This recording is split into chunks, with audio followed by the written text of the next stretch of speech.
আসসালামু আলাইকুম viewers, welcome back to my channel. আজকে আমি হাজির হয়েছি আপনাদের জন্য খুবই সুন্দর একটি টিউটোরিয়াল নিয়ে। তো কিভাবে আপনারা সবচেয়ে কম খরচে খুবই আকর্ষণীয় লেস তৈরি করবেন সেটা দেখাবো। তো আশা করছি ইনশাআল্লাহ পুরো ভিডিওটি আপনারা মনোযোগ সহকারে দেখবেন, কারণ ভিডিওর শেষেই আপনারা বুঝতে পারবেন লেসটা কত সুন্দর হয়েছে। তো এখানে আমি লেসের জন্য এখানে কাপড় টুকরো করে নিয়েছি 1 ইঞ্চি পরিমাণ চওড়া, আর লম্বা যতটুকু প্রয়োজন ততটুকু নিয়ে নিতে হবে। আমি এখানে ডিজাইনের জন্য হাফ গজ পরিমাণ কাপড় নিয়েছি, আর এখানে পেস্টিং নিয়েছি। আর এখানে যে কাপড়টার উপর আমি পেস্টিংটা বসাবো সেটা আমার জামার সাথে কাপড়টা, অর্থাৎ এই কালারের উপরে আমি ডিজাইন করব। তো এখানে আমি কাপড়ের উপরে পেস্টিংটা বসিয়ে নিয়েছি। এটা আমি আয়রন করে নিব সুন্দরভাবে। আপনারা চাইলে চারদিকে সেলাই করে, যদি আয়রন না থাকে সেক্ষেত্রে আটকিয়ে নিতে পারেন। তো আমি এটা আয়রন করে আটকিয়ে নিয়েছি। আয়রন করলে ফিনিশিংটা সুন্দর আসে। এরপর আমি সাইডটাকে কেটে নিচ্ছি। আর এখানে আমি নিচের ঘেরের জন্য মাপটা দিয়েছি, মানে নিচের ঘের যে কামিজের হয় সেটার জন্য আমি লেসটা তৈরি করব। তো এখানে চওড়াটা 3 ইঞ্চি পরিমাণ নিয়েছি, আর লম্বা কামিজের ঘের যতটুকু হবে সেই অনুসারে নিয়ে নিয়েছি। আপনারা যদি কামিজের ঘের এবং হাতায় দিতে চান তাহলে ডিজাইনের জন্য হাফ গজ পরিমাণ কাপড় দিয়ে হয়ে যাবে। তো এখানে এই যে দেখতে পাচ্ছেন, এখন আমি সেলাই করে দেখাচ্ছি। তো আমি যে ছোট করে কাপড়টা মানে চিকন করে কেটেছিলাম সেই কাপড়টাকে আমি এভাবে ভাঁজ করে নিচ্ছি। 2 ভাঁজ করে নিয়ে তারপর এক সাইড থেকে সেলাই করে নিচ্ছি। তো এইভাবে করে প্রত্যেকটা কাপড় যে আমি কেটেছিলাম সেগুলো সেলাই করে নিতে হবে। সেলাই করে আপনারা যদি তৈরি করে রাখেন তাহলে কিন্তু লেসটা তৈরি করা আরও বেশি সহজ হবে। তো এখানে আমি সেলাই করে নিয়েছি। নেওয়ার পর এখন আমি একটা সুই দিয়ে এটা এখানে প্রথমে আটকে নিব। এই যে সুইয়ে আমি কিন্তু একটু ভারী করে কয়েকটা পরল সুতা আমি এখানে ঢুকিয়ে নিয়েছি। এরপর সুইয়ের পেছনের অংশটা আমি এখানে ঢুকিয়ে নিয়েছি। পেছনের অংশটা কাপড়ের ভেতরে দিয়ে তারপর বের করে নিচ্ছি। নেওয়ার পর এরপর এখন কাপড়টাকে কিছুটা অংশ একটু চিমটি দিয়ে বের করলে তাহলে কাপড়টা ইজিভাবে বের হয়ে আসবে ভেতরের কাপড়টা, এবং এটা সুন্দরভাবে পাইপিংয়ের মতো হয়ে যাবে। তো এই দেখতে পাচ্ছেন আমি আস্তে আস্তে বের করে আনছি। এটা আপনারা চাইলে মেশিনের সুই দিয়েও করতে পারেন। তো এই তো তৈরি করে নিয়েছি। নেওয়ার পর এরকম করে অনেকগুলো তৈরি করে তারপর আমি আয়রন করে নিয়েছি। আয়রন করলে ডিজাইনের ফিনিশিংটা অনেক বেশি সুন্দর আসে। তো এরপর আমি এখন এই যে পেস্টিং যে বসিয়েছি সেই কাপড়টা নিয়ে নিচ্ছি। তো মূলত এই কাপড়টার উপরে আমি ডিজাইনটা করব।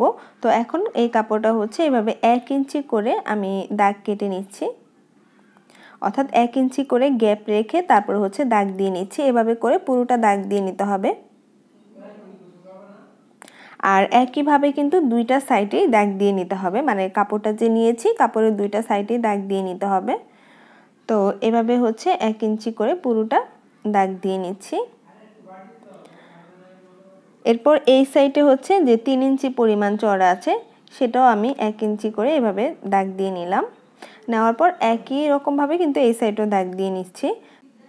তো 2 সাইডে সমানভাবে দাগ দিয়ে নেওয়ার পর এরপর আমি পাইপিংয়ের কাপড়টা কেটে নিচ্ছি।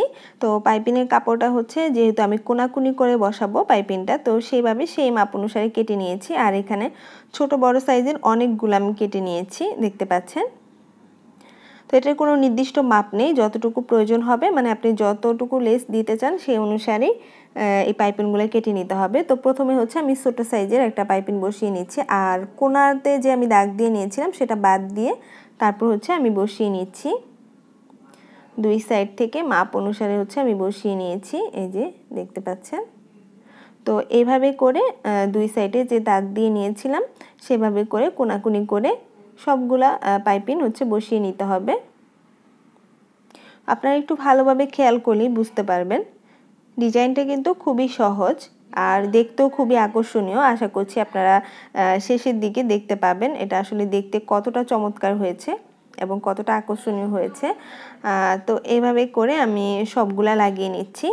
তো এরকম সুন্দর এবং আকর্ষণীয় লেস বসিয়ে আপনি আপনার সাধারণ ড্রেসকে অনেক বেশি আকর্ষণীয় করে তুলতে পারেন, এবং কম খরচে কেউ বুঝতেই পারবে না যে আপনি এত কম খরচে এত সুন্দর ড্রেস তৈরি করেছেন।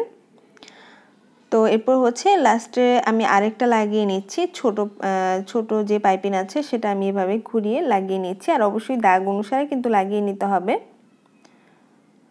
এরপর হচ্ছে এই সাইডটাকে আমি বসিয়ে নিচ্ছি। এই সাইডও এখানে যে আমি দাগ দিয়ে নিয়েছিলাম 1 ইঞ্চি ফাঁকা রেখে সেই অনুসারে প্রত্যেকটা পাইপিং এভাবে বসিয়ে নিতে হবে। তো আমি এভাবে করে বসিয়ে নিচ্ছি।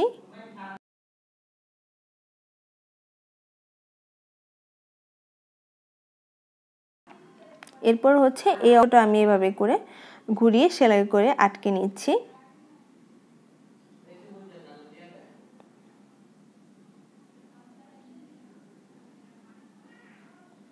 তো এতটুকু হওয়ার পর এখন যেটা করব সেটা হচ্ছে এইভাবে করে আরও পাইপিং বসিয়ে নিতে হবে। এর উপরে হচ্ছে আরও পাইপিং বসিয়ে নিতে হবে। তো এরপর প্রথমটা আপনারা তৈরি করার পর এটা খুবই সহজ। এটা শুধুমাত্র এখানে যে কোনাগুলো লাগিয়েছিলাম আগে পাইপিংয়ের সেই অনুসারেই কিন্তু লাগিয়ে নিতে হবে। শুধু আগের পাইপিংগুলো উপরে উপরে বসিয়ে নিতে হবে। এই যে দেখতে পাচ্ছেন এভাবে করে শুধুমাত্র উপরে বসিয়ে নিয়েছি। এখন আর মাপের প্রয়োজন নেই। জাস্ট আপনি যেটা করবেন সেটা হচ্ছে এভাবে আগের যে পাইপিংগুলো বসিয়েছেন তার উপরে এভাবে 1 ইঞ্চি গ্যাপ রেখে বসিয়ে নিতে হবে। আপনাদের কাছে একটা রিকোয়েস্ট থাকবে, যারা আমার চ্যানেলে একেবারেই নতুন এখনও চ্যানেলটি সাবস্ক্রাইব করেননি তারা ভিডিওর নিচে দেখবেন একটা লাল সাবস্ক্রাইব বাটন আছে, সেখানে গিয়ে সাবস্ক্রাইব করে রাখবেন। আর নতুন নতুন আপলোড হওয়া ভিডিওগুলো পাওয়ার জন্য পাশে থাকা ছোট্ট বেল আইকনটি ক্লিক করে রাখবেন। কারণ আপনি যদি বেল আইকনে ক্লিক না করেন তাহলে পরবর্তীতে আপলোড হওয়া ভিডিওগুলো আপনি পাবেন না। আর যারা অলরেডি সাবস্ক্রাইব করেছেন তাদেরকে অনেক অনেক থ্যাঙ্কস। তো এইভাবে করে কিন্তু আমি পুরোটা সেলাই করে নিচ্ছি। আর আপনারা চাইলে হচ্ছে এই ধরনের লেস তৈরি করে আপনারা শাড়ির যে পাড় আছে সেখানেও বসিয়ে নিতে পারেন, তাতে করে শাড়িটা কিন্তু দেখতে আরও বেশি সুন্দর লাগবে। তো এখানে হচ্ছে আমি এই সাইডটাও আটকে নিচ্ছি। তো একইভাবে এই সাইডও কিন্তু আগের যে পাইপিংটা আমি বসিয়েছি তার উপরেই বসিয়ে নিতে হবে।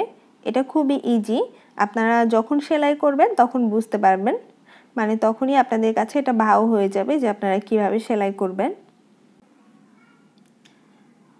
তো এভাবে করে একই নিয়মে আমি সেলাই করে নিচ্ছি। আপনারা যারা সেলাই কাজে একেবারেই নতুন অথবা নতুন করে সেলাই কাজ শিখতে চাচ্ছেন তারা আমার নতুন চ্যানেলে অ্যাড হতে পারেন। আমি ডেসক্রিপশন বক্সে অথবা কমেন্ট বক্সে ফার্স্ট কমেন্টে হচ্ছে আমি আপনাদেরকে সেই লিঙ্কটা দিয়ে দিব, আপনারা সেখান থেকে সেই চ্যানেলে দেখে আসতে পারেন। যদি ভালো লাগে তাহলে চ্যানেলটি সাবস্ক্রাইব করে রাখতে পারেন। তো এরপর হচ্ছে পুরোটা আমি সেলাই করে নিয়েছি। নেওয়ার পর এখন হচ্ছে এভাবে করে আমি বাড়তি যে কাপড়গুলো আছে সেগুলো কেটে ফিনিশিং করে নিচ্ছি, এই যে দেখতে পাচ্ছেন। এরপর আমি এই দুইটা সাইডে হচ্ছে পাইপিং বসাবো। তো পাইপিং বসানোর জন্য এখানে আমি 1 ইঞ্চি চওড়া কাপড় কেটে নিয়েছি। আর লম্বা হচ্ছে যতটুকু এখানে লেসটা ততটুকু পরিমাণ কাপড় কেটে নিতে হবে। এখন হচ্ছে আমি কাপড়টাকে উল্টো সাইড থেকে বসিয়ে নিচ্ছি। আর এখানে হচ্ছে যে পেস্টিংটা আমি ইউজ করেছি ডিজাইনের জন্য, আপনারা চাইলে সেখানে তার বদলে কাগজও ইউজ করতে পারেন। পরবর্তীতে ডিজাইনটা করার পর কাগজটা আপনারা ছিঁড়ে ফেলতে পারেন, সেটা আসলে আমি প্রথম দিকে বলতে ভুলে গিয়েছিলাম। এরপর হচ্ছে এভাবে করে পাইপিংটা লাগিয়ে নিচ্ছি। লাগিয়ে নেওয়ার পর পাইপিংয়ের কাপড়টা লাগিয়ে নেওয়ার পর এখন হচ্ছে আমি সোজা করে নিয়েছি। নেওয়ার পর এরপর হচ্ছে সোজা দিকে আমি এখন কাপড়টাকে ভাঁজ করে পাইপিং তৈরি করে নিচ্ছি। তো প্রথমে হচ্ছে ভেতর দিকে কাপড়টা একটা ভাঁজ দিয়ে তারপরে হচ্ছে ডিজাইনটার উপরে যে সেলাইটা দিয়েছিলাম তার উপরে সুন্দরভাবে বসিয়ে নিতে হবে যাতে করে সেলাইটা বোঝা না যায়। তো এভাবে করে পুরো পাইপিংটা দিয়ে নিতে হবে। আর একই নিয়মে কিন্তু দুইটা সাইডে পাইপিং তৈরি করে নিতে হবে। তো এটা পাইপিংটা দেওয়ার কারণ হচ্ছে এটা কিন্তু দেখতে সুন্দর লাগবে আরও বেশি। তো এইভাবে করে হচ্ছে দুই সাইডে আমি পাইপিং দিয়ে নিয়েছি। আপনারা চাইলে এটার সাইডে হচ্ছে আপনারা লেসও ইউজ করতে পারেন, চিকন কোনো লেস আপনারা ব্যবহার করতে পারেন। তো এরপর হচ্ছে আমি এই সাইডেও পাইপিং দিয়ে নিচ্ছি। একই নিয়মে হচ্ছে আমি এই সাইডেও পাইপিং তৈরি করে নিচ্ছি।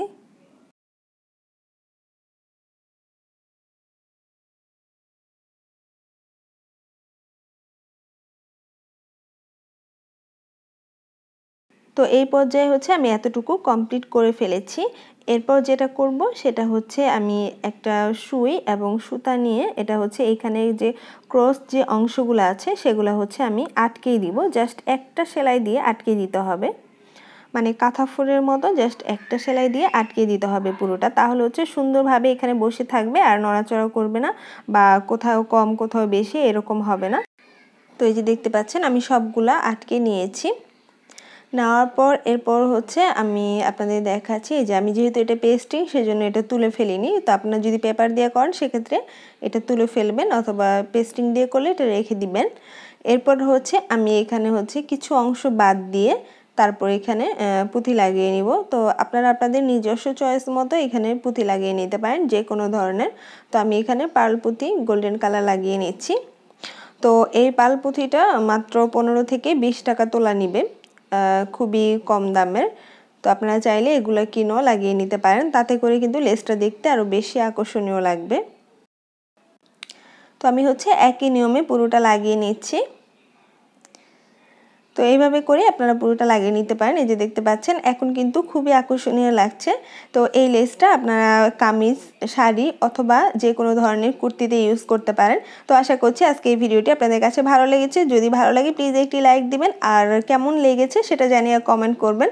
কোন ধরনের আইটেম শিখতে চান সেটাও আমাকে জানাবেন।